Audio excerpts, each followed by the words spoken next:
Hello, everybody. Welcome to the Texas Real Estate Show, and here we are to talk about everything real estate. And we've got some important things for you to really learn this morning and consider. Some of the points are coming up and are really very disappointing, to be perfectly honest, to do with this project 2025 that the Republicans have put forward, and it will take parts of our housing program in the United States back 70 years. And it's very disappointing. As a real estate agent, we learn about this in, the lessons that we have to do. And also, I think it's a definite back step in our housing market. I think it will even make the housing market more difficult for people. It plays directly into billionaires' hands and Wall Street's hands to buy properties and such like, which we're going to go through. What I ask for you and beg of you is to please, please, please stick with the video. I'm going to comment, and Kay, who's twiddling the buttons, is basically going to stop it, and then I'm going to comment on it, on how it could affect you. But what I want you to do is, this was a video from MSNBC, and it was done by, I believe they pronounce his name is Felici. And basically, I really like the guy. But basically, it talks about the housing, right, that has been proposed by Ben Carson, of all people, right, who's an African American. And this particular program that they're proposing for Project 2025 will affect African Americans, and it will affect minorities more than anything else. And what it will do is give them power to go into minority areas and literally take people's houses from them and build apartments and different things, and that plays straight into that will make less houses available, which will make the housing crisis a lot worse, because it's really not making, I want everybody to own their own house. I don't want everybody to rent their own house. So with that being said, roll the tape. 2025 focuses on housing policy. The far-right playbook for a second Trump presidency predictably takes aim at programs that are designed to help the most vulnerable populations in this country: poor and low-wage folks, people of color, families that don't fit the traditional two-parent model, and families of mixed legal status. You'll find it in Chapter 15, written by Ben Carson, former Secretary of Housing and Urban Development, focusing on the Department of Housing and Urban Development. One of the first lines in Chapter 15 on page 503 reads, quote, "The Secretary should initiate a HUD task force consisting of politically appointed personnel to identify and reverse all actions taken by the Biden administration to advance progressive ideology." What progressive ideology are they talking about? Project 2025 defines progressive ideology as anything that includes language that refers to race, diversity, equity, inclusion, gender, sexuality, or environmental protection. Now, first off, it's important to understand why we need this so-called progressive ideology in housing policy at all. In the 1930s, as the nation was reeling from the Great Depression, the federal government implemented a program to help struggling Americans with their mortgages so that they could avoid foreclosure. The Homeowners Loan Corporation sent its people out to appraise homes and neighborhoods to determine value and so-called detrimental factors that would inform which home lenders would want to insure. First of all, I just want to comment on when it says, first of all, that all families should be oriented around a biblical manner. When we started out the United States of America, one of the things that made us stronger than anything else was the split between religion and politics. It's in the Constitution, separation between church and state. Yeah, and I think that is what is very, very sad. To use the word God, which they brought in, I believe, in the 50s, I'm really not in the agreement of even using the word God, But now people, what they're saying is, well, the God could be anybody. It could be a Muslim God, it could be a God, it could be a Christian God, it could be any God. So I just want to say that before we get into the real meat of this article, that, anybody who wishes to buy a house in any area in America should be able to get into this. This video is I'm going to just go into this video in general terms so you know what you're walking into. This video is basically going into what the Republicans want to do is to bring back redlining. What redlining, it's been outlawed in recent years, is when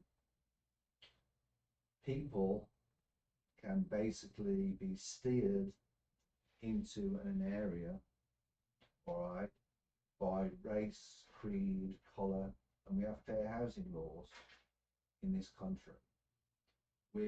So what will basically happen is you have black areas and you have white areas, and it could be very easily done if this takes effect, because you could basically you can say, well, this area really isn't suited for you.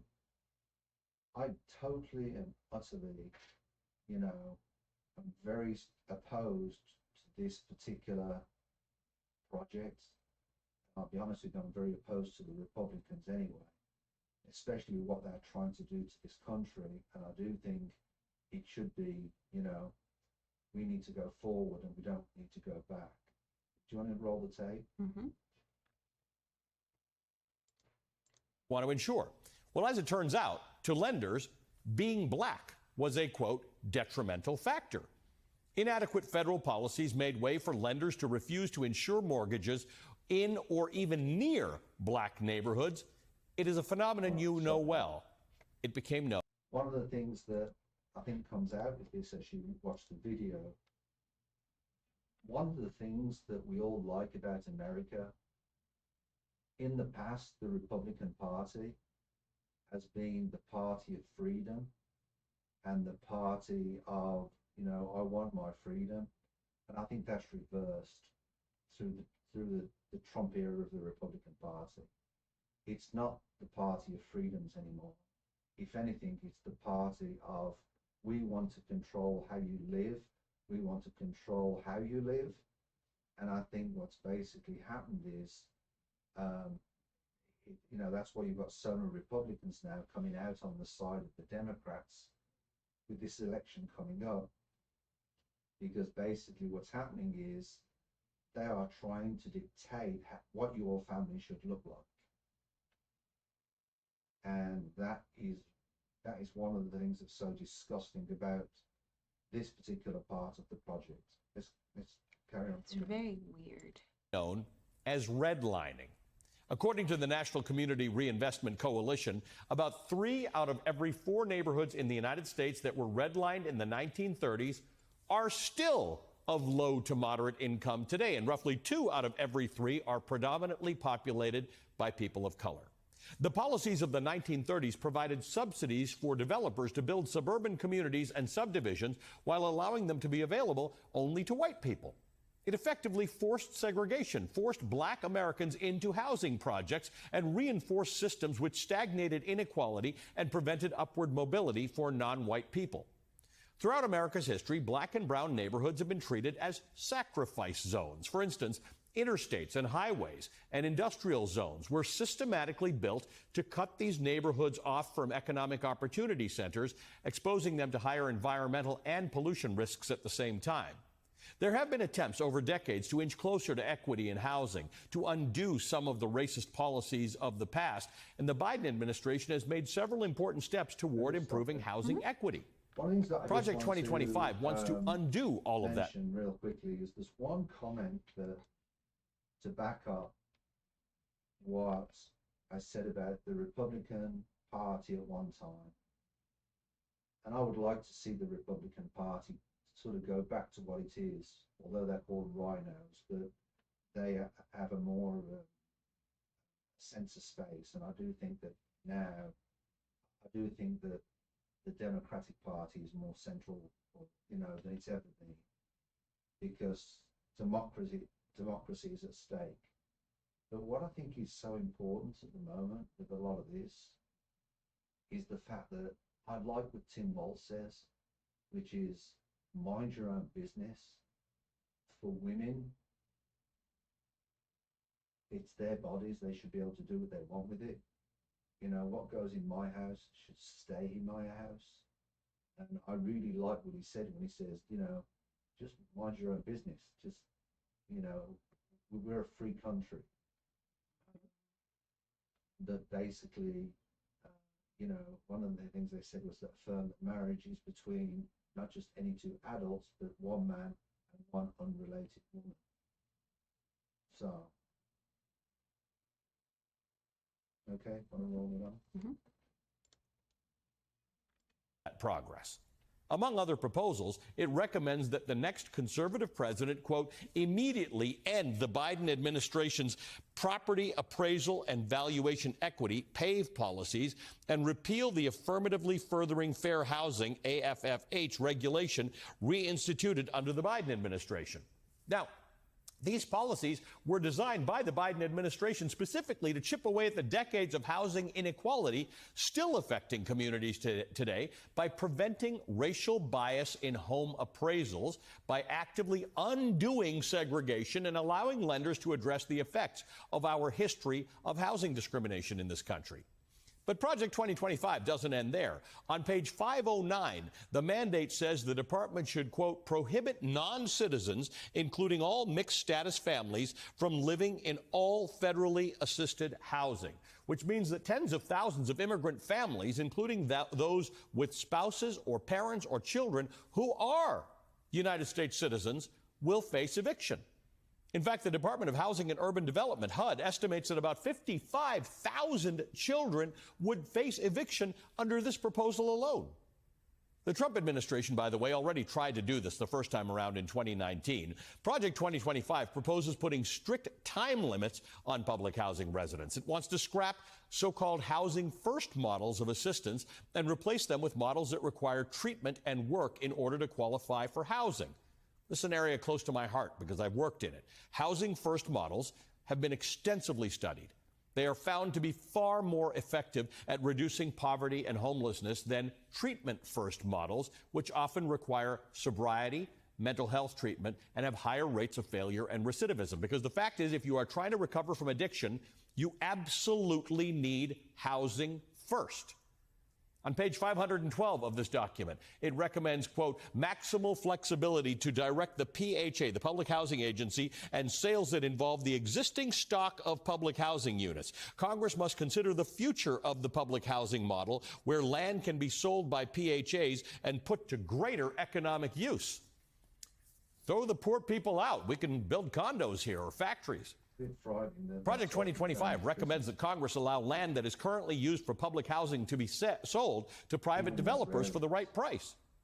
Project 2025 wants to eliminate the new housing supply fund, which specifically makes it easier to build affordable housing. And finally, let's also make it harder for first-time homeowners to reach that milestone, right? The mandate recommends that the Federal Housing Administration implement shorter mortgage terms for low-income first-time buyers. Shorter mortgage terms. Think about that, right? We can get 30-year loans, sometimes 40-year loans. It divides up the payment over a longer amount of time, so you don't have to be 80 years old before you buy your first home. Shorter mortgage terms make it harder for homeowners to get mortgage insurance. This, despite the fact that the vast majority of Americans simply cannot afford the monthly payments that are required for shorter mortgages. Take pictures of your tithes. These plans in this book will only make it harder for low-income, already disadvantaged Americans to achieve stable, safe, affordable housing and will likely put the American dream of homeownership even further out of reach. Before the break, I told you about Project 2025's plan to gut federal housing programs aimed at helping the most vulnerable Americans among us. For more on this is the person I talked to when I want to discuss inequity in housing. Dr. Andre Perry is a senior fellow at the Brookings Institution, a professor of practice of economics at Washington University, and the author of the book, Know Your Price, Valuing Black Lives and Property. What basically they've got in Project 2025, Republicans, is they want to sort of bring back redlining, where Okay, there's a number of things it's going to affect. What they're actually going to try to do is get a lot of African Americans, minorities, and mixed race communities, and they're going to try and push them into different areas. Okay, that's the first thing. Then also, that's called redlining. And then basically what will happen from that point is that they can actually go into these low income areas. They can take people's houses from them, because if they have, especially if the property values drop, and then they will basically buy them properties and they will build apartments on their properties. So people will never own a property. African Americans, minorities, mixed races will never actually be able to buy a property. They'll have to move out of the area if they can get into another area. This is what happened in the 50s.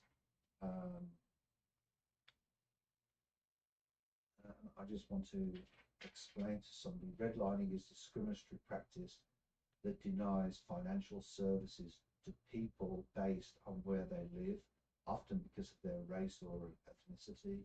It was most common in the United States and targeted on Black communities. And so it's so important, you know, that we just need to keep away from this, because it's pushing back the housing situation, 70 years, to be perfectly honest. I think another problem that they're trying to impose is the fact that they're trying to get mixed status families. And so, like, if your mom is an immigrant, and you're a U.S. citizen because you're born in the U.S.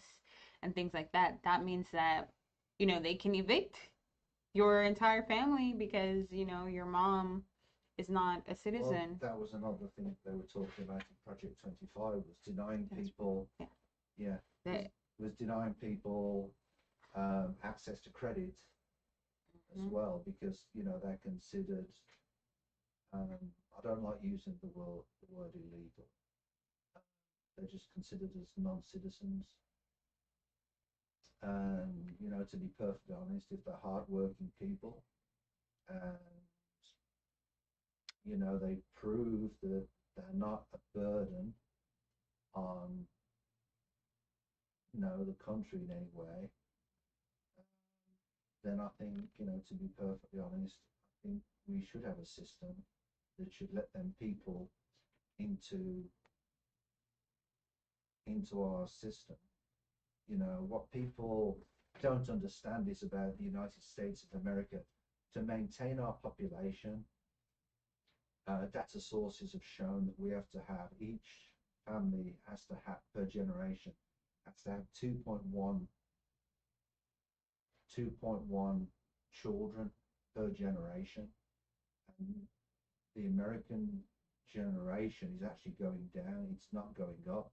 So we have to have immigrants to keep the same amount of people, going up over the years. And what I'll say to you is, I don't see many Americans picking fruit.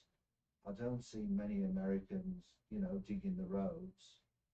And that's no backflash on Americans in general. I'm an American and I'm proud to be an American. But at the same time, I just think it's, we need hardworking people to be a hardworking nation, to make sure that the United States, gets to where it needs to be, which is number one in the world. I think it's very difficult too, because what if you're I think people are forgetting that everyone in America is an immigrant, it's everyone. I think Well, that that's how long have I said that? yeah. Over and over and over again. There's so many people, and unfortunately there are people now that are starting to go the other way, because they've seen different things happen since 2016. My wife is Vietnamese, and there are people that in her distant family that have now gone the other way. They've gone back to Vietnam. Yeah. You know, It's and it's basically because of what we're told to do, and they just don't like the, and it's quite funny because when I talk to people in England, you know, oh, I'd like to go over, and then they get over here. I recently had one friend that just came over to teach ice skating, and he went to teach out in. He actually went out to teach up in Detroit. And he's been here 9 months. He's on now on about going back. He's like, Sid, take me back. He said, "This is what I thought it was going to be." Yeah, that is not. It's not what people And do you know what thought. the first thing he said was? He said, "I thought American customer service was the best in the world." So I don't know where he'd been. Perhaps he'd been to too many McDonald's. I was gonna say maybe he's just, he's only been to maybe California or Texas. Because Anyway, you go up north, oh no. But too cold for me. That's where I went first, and I soon came down to Texas. it was too cold for you? I first went to Milwaukee, Chicago, and I'll never forget because I was teaching in the morning, and I'd be on the ice at 5 o'clock in the morning. I used to dig out of the snow some mornings at 4 o'clock in the morning, and we'd take the heaters out of the car. We'd have to dig the way out of the snow, and sometimes you're waiting for the truck with the snow to come down your road so you can drive down the road. So some days you'd be late for work, and the kids would have to leave the rink for 7:30, 8 o'clock some mornings. But anyway, so roll this clip that you pulled up about Mr. Grant Cardone. You know what I think of Grant Cardone? It's not very positive. Yeah, so there.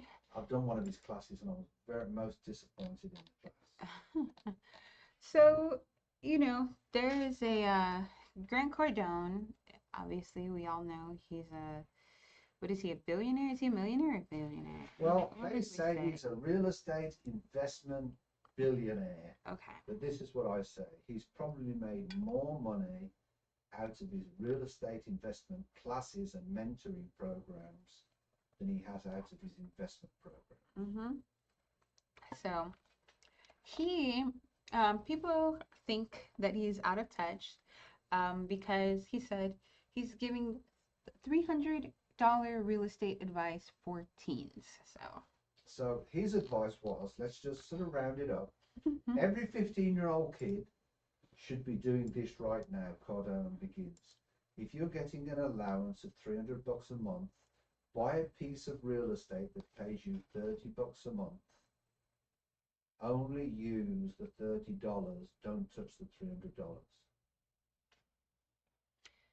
What piece of real estate can you buy for $300? That's the first part. And the second part I want to say is, what 15-year-old kid gets $300 a month? For an allowance. For an allowance. I was telling you a story about one of my agents at the office. She is very, very astute, and she has brought up her kids up incredibly. She's been with us for a time. She's got one kid that's in the Navy, I believe, who works high up. He's got a high security clearance. He's got an excellent job. And another one is just graduating, I believe, from maybe University of Austin or Texas State, one of the two. I don't know what they graduated in, but I know one of them is very much into computers. But one of them started a business when he was 14 years old. And every weekend he would go around his neighborhood and he would cut yards.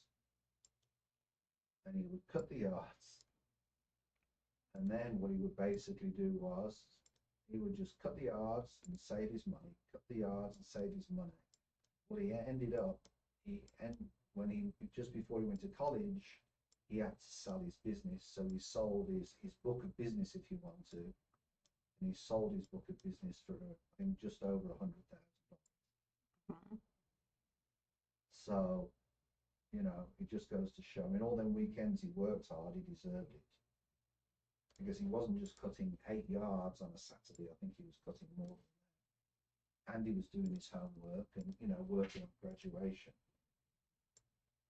Yeah, so But I would like to know, Mr. Cadone, you know, how. The only thing that I think you could do with $300, if you had $300, is basically get the $300 and get your parents to buy a mutual trust or a real estate mutual trust and invest any profits that you have and reinvest them into the mutual trust. I mean, we're not giving financial advice. I'm just giving suggestions. But basically, that's what, you know, I would suggest, because it's so difficult, you know. yeah, and I was just curious because See what it says on this. According to a recent study from Kids Money, most teens only save between $548 and $720 per year. It also states that only 22% of teens understand how to invest money. yeah, because what are they supposed to do? You know, they're kids. They're not thinking about that. This is just horrible advice realistically for anyone because if you could get a house on $300 a month, then everybody would be doing it. That's the thing. It doesn't make any sense. And you know, for it to be investment worthy. So I was very curious, and so I looked up houses in our area because realistically, let's say you're able to do it. Your mortgage rates and things like that would be crazy, right? But let's just pretend you'd probably only be able to get a house if you were approved for maybe $45,000. That would probably be your maximum approval, right? $300. Let's just say that if you're able to, I'm just saying if, you know, if you're able to. But there's a lot of other things that come with that. Ex- There's taxes, there's Exactly. There's maintenance, everything. It doesn't make any sense. But let's just play devil's advocate, you know, that because that would be spending all $300, you know, on the taxes and everything. So I looked it up, and the only house in Texas, and in Houston at the very least, is a manufactured home for $44,000, and I am linking that here. And then I have another one because it's the only one, literally the only one. And then I have another one here that I and then want. you've got to buy the land. It's in a trailer park. Oh, Yeah, so you've got to lease the land. yeah, so That's where trailer parks make their money. yeah, they make it on the. So if you want to look at that, let's look at this home, Stephen, that I just linked. And then I have another one for how much is this dang house? For $60,000 as well. And I'm going to show you that one too because these are just what you would be able to get with Grant Cardone's pipe dream of this. So look at these photos. Would you? You know. But you can't get a mortgage on that house. It's a trailer home.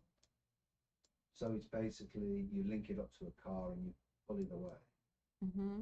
So unless unless you spoke to the owner and they let you keep the do the financing. Yeah. Financing.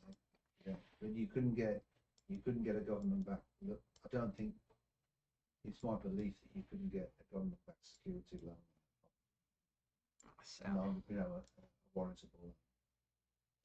yeah, they have. So it says and the lot rent for this place is $550 a month. There you go. See. So you'd be purchasing the home. That's where the landlords.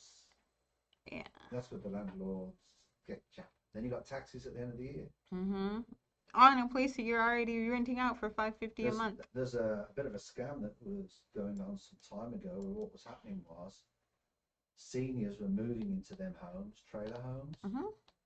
Especially in Florida, this was happening, and they was moving to trailer homes, and then the corporations was buying the trailer parks, and then every year they would put up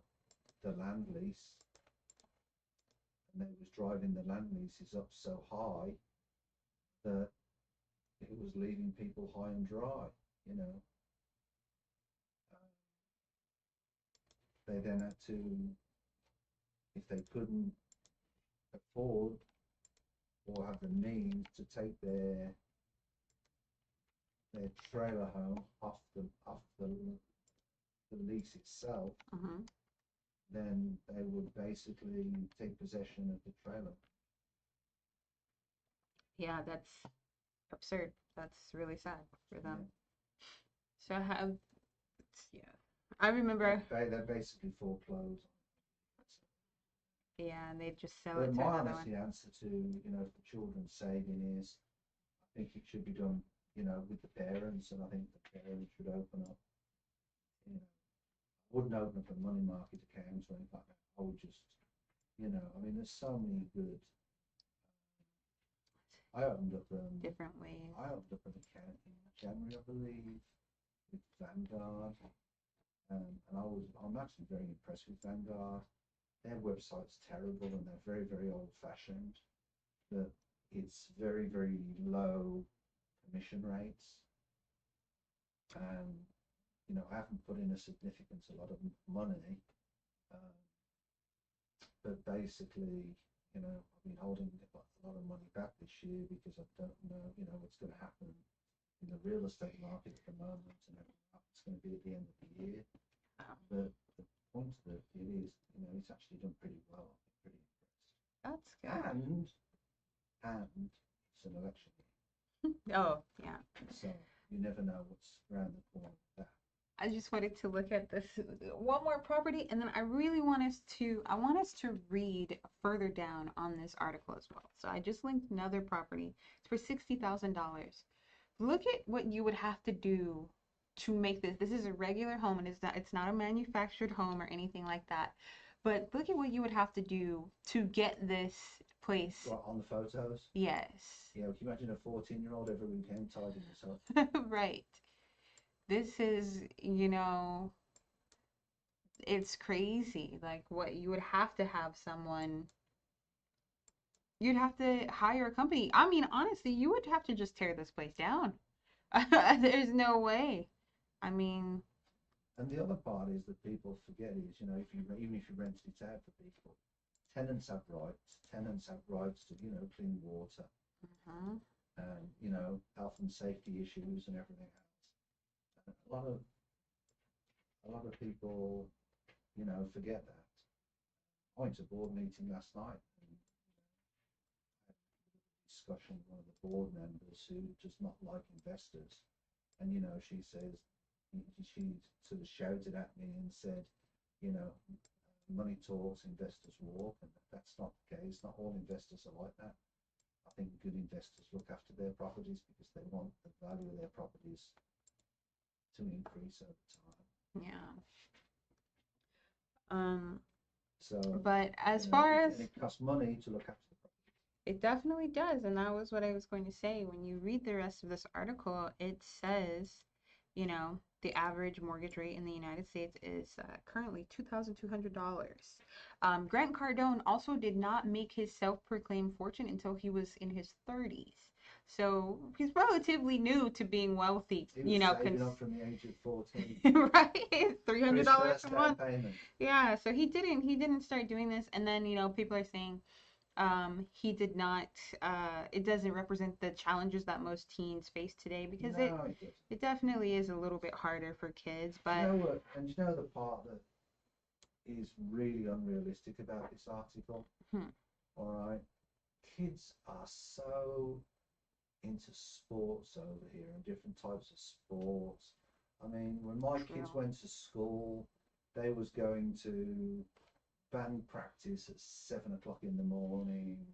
Then they was going to school. Then they went to church, and then you have practice at the end of school. Sometimes you'd have band practice or basketball in the afternoon, and we wouldn't pick him up till 7 o'clock, 8 o'clock at night. Then he's got to go home and do his homework. Yeah, and then you have like two-a-days. Sometimes we'd have two-a-days where, like, with volleyball, you have to go in the morning and then you have another practice in the afternoon as well.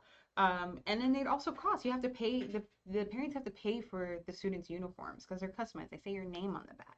So you have to pay for the uniforms. If you're going, say you go out of state or something like that, of course you have fundraisers, but still, like, you might have to pay for the motel room for the kids to stay in. There is It's cost. it's so much that you have to do if your kid but they're saying one option that you can do is to invest directly through real estate investment trusts, like you said. And that's what I think is the best thing to do, because that way it's a put it in and forget it. Mm-hmm. And you can do it, I've got one that I've got for my kids that I do, and I've done it for a time now, and I think I put in like $100 each a month for them. But I've done it for a number of years. Mm-hmm. But they can't touch it till I'm dead. And then they can fight over it because it's in both of their names. Yeah. So the comments on this, someone said, I think it's time we stopped taking advice from the rich.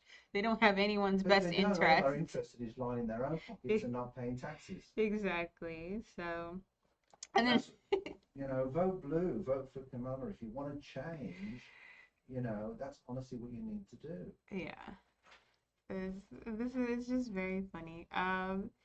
They said that he's a Scientologist, so I mean, they said I don't know what universe Grant is from. Grant Cardone is a Scientologist. Wow, whoever made that comment, I'm so glad you told me that. Because that explains so much. It just believes in everything.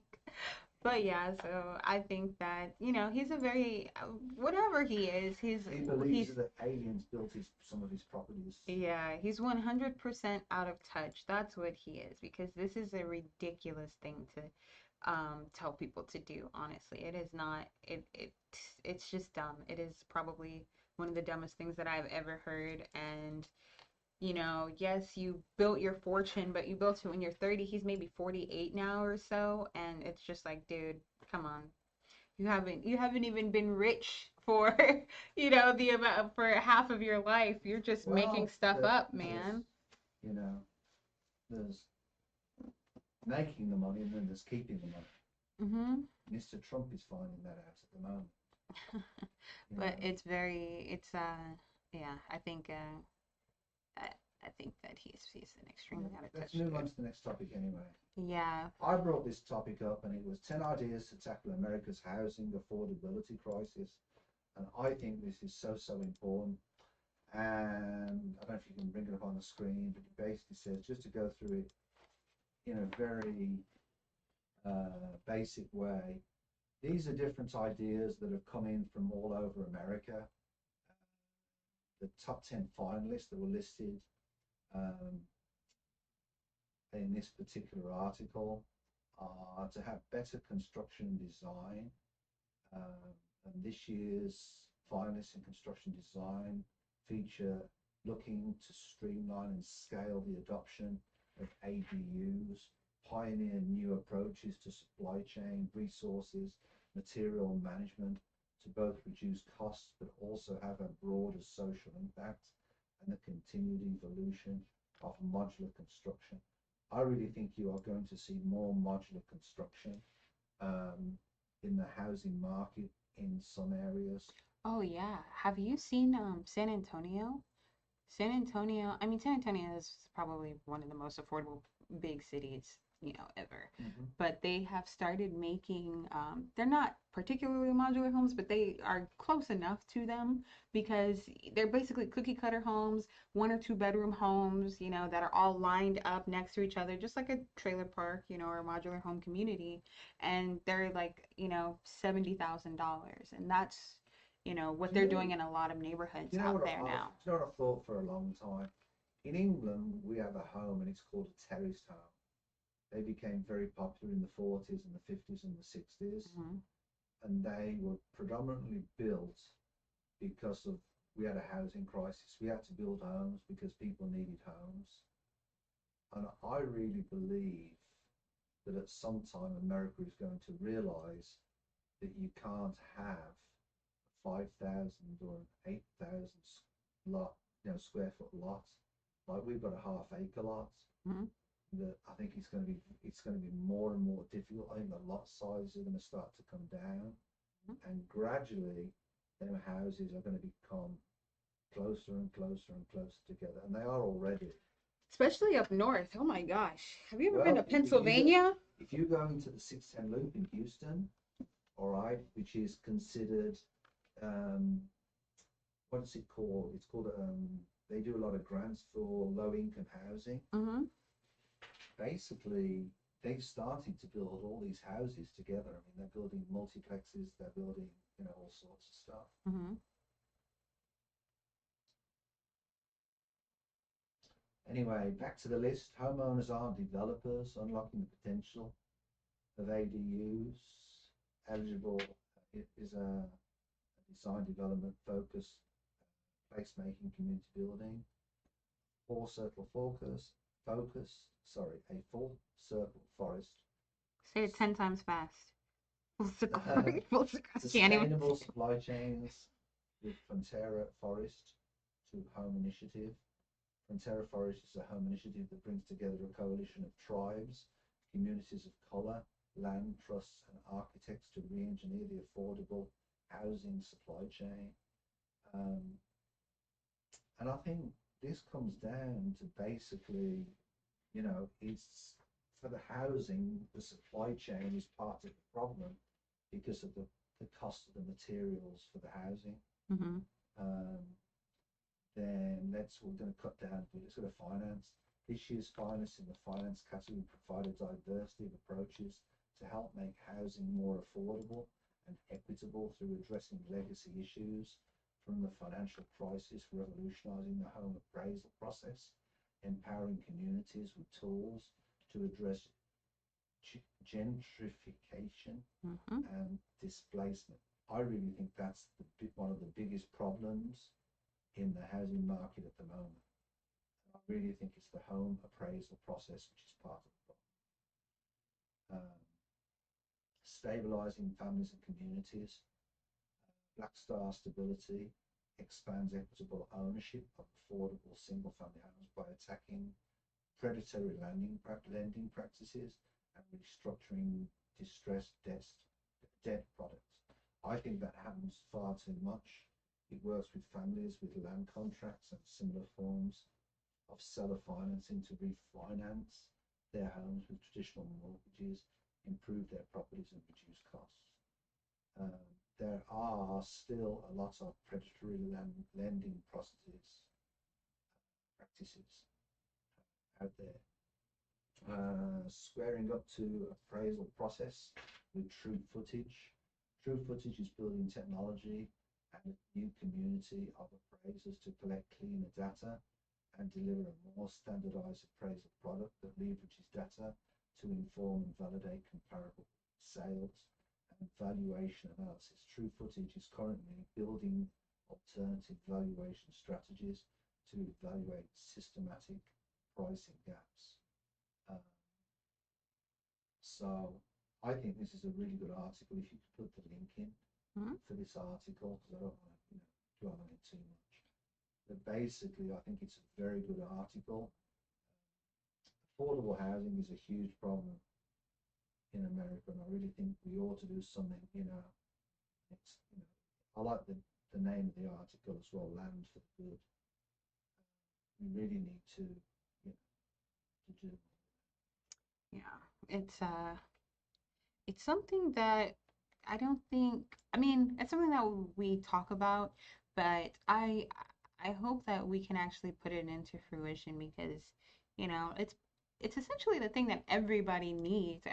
That's probably the main thing that people are upset about. Even when we were just talking about Project 2025, they were talking about the fact that Americans needed, to put housing first so that they could, get off of addiction and things of that nature.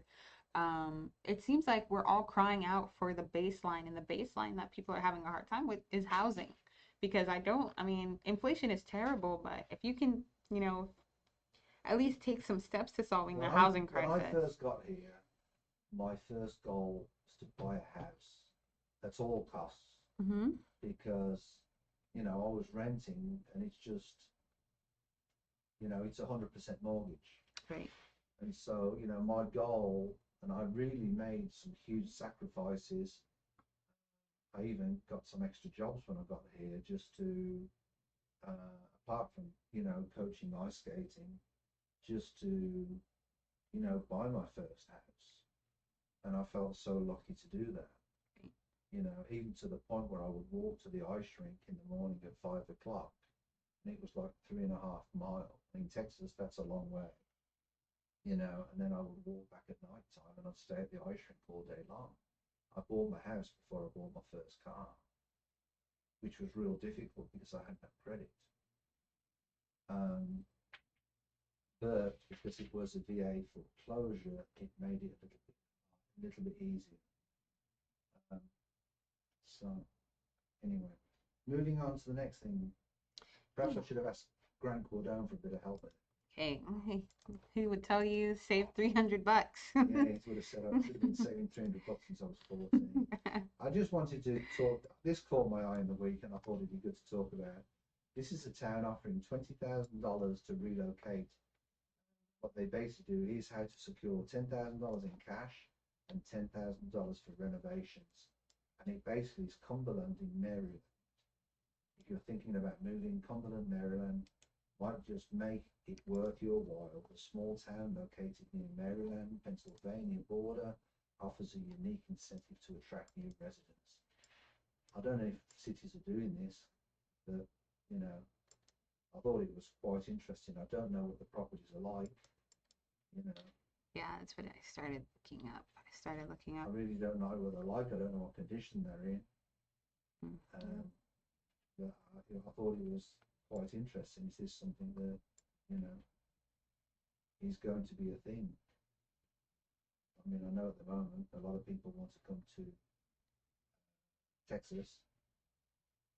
Yeah, so they are essentially offering $10,000 in relocation just for moving there. Once you close on your new home and you purchase it, you will receive $10,000 for relocation. And then you can get up to $10,000 for home renovations or a down payment. But that's a dollar per dollar match. So you gotta, put up $10,000 of your own money. So you take that relocation money, you put it, and they'll give you money to, fix up the home. So It's got to be your primary residence for at least 5 years. While we're on the subject of paying people money for relocation, such like, you know, Kamala Harris has come out with this $25,000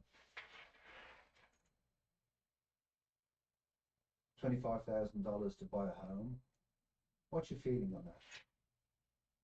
I mean, I think it'll help first-time home buyers. It'll help people who kind of don't have a baseline on how to purchase a house, or people find it, like we said, people can't save for houses now. So I personally feel that it should even be open up to buy more. I think it should be maybe even open to more. All right, if people possibly have the ability to pay it back, I think it should even be raised from 25,000. Yeah, if you're able to look at their finances. Because the only thing that I do think is feel very strongly on this is that in the event that they sell the house, I'm not bothered whether they keep the house for 10 years, 25 years, that whatever they have to buy the house should be paid back in full, you know, back to the government before they can sell that house. So, you know, even if the house burns down, then the money they get paid back, that money should go back to the government. I don't think it should be free money. Yeah. You know, I think that that's one of my things that I don't think is right with some of these down payment assistance programs, where people get money for down payment assistance and they only have to stay in the property for like 3 years and 5 years, and they don't have to pay it back. That's, to me, that's government money. You know, if we're not helping you buy your house, we could be putting that into our roads, into our streets. I think that money needs to come back into the system. Mm-hmm. You know, it's not just there, you know, it's there to put a roof over your head, but if you don't want that roof over your head, then, you know, you're taking a bit of a risk. That's pretty fair, I think. I know not everybody agrees with me on that because I've had some discussions with different people about that. Really? Yeah, some people think, some loan officers think that they should basically be able to, you know,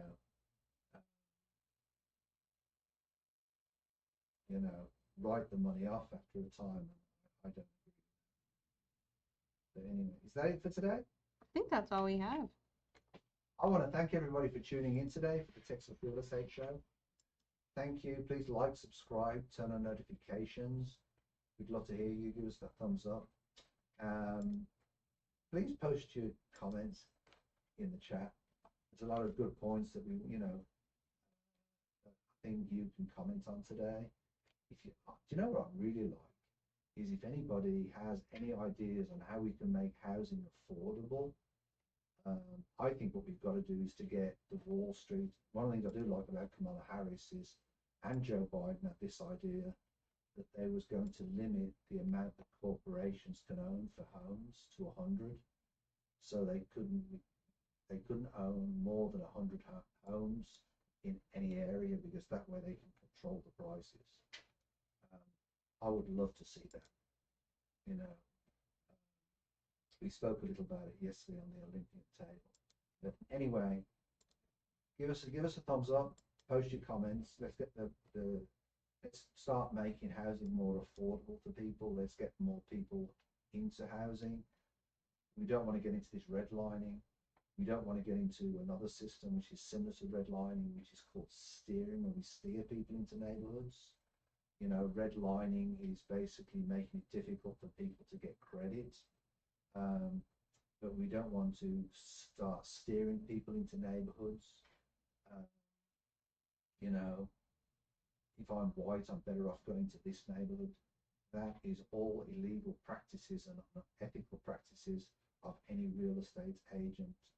We are not allowed to do that, and it shouldn't be happening. If we go back to that, we are going back 70 years. That's what project's 2025 years. So anyway, post your comments. I'd love to hear your comments on how we get the prices down. So until next week, ta-ra for now.